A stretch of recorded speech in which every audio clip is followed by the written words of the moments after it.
तो आज हम डीप लर्निंग की बहुत ही सिंपल बट उतनी ही इंपॉर्टेंट टॉपिक समझते हैं, जिसके बिना शायद चैट जीपीटी या जेमिनी जैसे बड़े बड़े मॉडल तक पॉसिबल नहीं थे। So welcome to episode 10 of AI learning series. और आज हम देखेंगे एक्सटेंशन फंक्शन। सो बेसिकली पूरा मेरा जो फोकस होगा वो इसके टाइप्स को एक्सप्लेन करने में रहेगा, बट मैं ये भी एक्सप्लेन कर दे रहा हूँ कि ये होता क्या है और यूज क्यों करते हैं। शॉर्ट में जल्दी एक्सप्लेन कर लेते हैं। So what is activation function? देखो, एक्टिवेशन फंक्शन बेसिकली एक स्विच की तरह होता है, जो कि ये बताता है कि न्यूरॉन को कब सिग्नल पास करना है और कब नहीं करना है। अगर करना है तो उसकी स्ट्रेंथ क्या होगी, मतलब वो कितना स्ट्रॉन्ग सिग्नल पास करेगा। अब देखो, इसको यूज क्यों करते हैं? अगर हम इसको यूज नहीं करेंगे तो जो हमारा मॉडल होगा वो सिर्फ लीनियर पैटर्न को सीख पाएगा।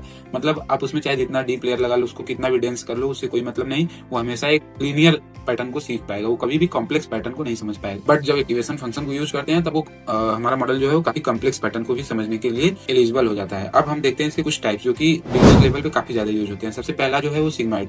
सिग्मॉइड के जो वर्किंग होता है, अगर हम इस ग्राफ में देखें तो एक्स की कोई भी वैल्यू रखें तो जो सिग्मॉइड होता है वो 0 और 1 के बीच में आउटपुट को कंप्रेस कर देता है। अब जो इसका बेनिफिट होता है वो काफी ज्यादा स्मूथ प्रोबेबिलिटी जैसा हमें आउटपुट मिलता है, 0 और 1 के बीच में मिलता है तो एक प्रोबेबिलिटी जैसा आउटपुट मिलता है। इसका बेनिफिट ये होता है। और जो इसकी लिमिटेशन होती है वो होती है डीप लेयर में ये ग्रेडियंट को वैनिश कर देता है। अगर काफी ज्यादा डेंस लेयर है तो ये ग्रेडियंट को वैनिश कर देगा, जिसके बाद की बैक प्रोपोगेशन नहीं हो पाता और मॉडल सीखना बंद कर देता है। अब नेक्स्ट जो है वो है हाइपरबोलिक टेंजेंट। देखो, इसका जो वर्किंग होता है ये किसी भी एक्स की वैल्यू को -1 से +1 के बीच में कंप्रेस करता है। ये फास्टर लर्निंग प्रोवाइड करता है, बट जो इसकी लिमिटेशन है सेम वही, ये भी ग्रेडियंट को वैनिश कर देता है, बट हाँ जो सिग्मॉइड से थोड़ा सा बेटर होता है। अब आते हैं रेलियो। सबसे ज्यादा यूज किया जाने वाला एक्टिवेशन फंक्शन है और बिगनर्स में तो काफी ज्यादा इसकी चर्चा रहती है। सो इसका जो वर्किंग होता है वो अगर निगेटिव है कोई, अगर एक्स निगेटिव है तो जो आउटपुट आएगा वो 0 आएगा। अगर पॉजिटिव है तो हमें एक लीनियर कांस्टेंट वैल्यू मिल जाएगी। देखो, ये सुपर फास्ट लर्निंग प्रोवाइड कराता है और डीप लर्निंग का एक तरीके से बैकबोन होता है। और इसकी जो लिमिटेशन होती है ये होती है, जैसे अगर एक्स माइनस हो गया तो जो आउटपुट होगा 0 हो गया। उसके बाद जो न्यूरॉन है वो डेड हो जाएगा। न्यूरॉन डेड होने का मतलब आउटपुट प्रोड्यूस करना बंद कर देगा, जिसकी वजह से कि मॉडल कुछ भी नया नहीं सीख पाएगा। जो लास्ट वाला आता है वो है लीकी रेल्यू। ये रेल्यू जो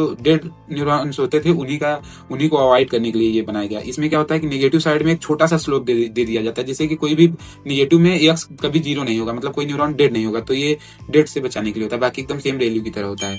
तो आज के लिए बस इतना ही। अगर अच्छा लगा वीडियो तो अपने दोस्तों के साथ शेयर करो और फॉलो करो और बढ़िया बढ़िया कमेंट करो। Bye bye.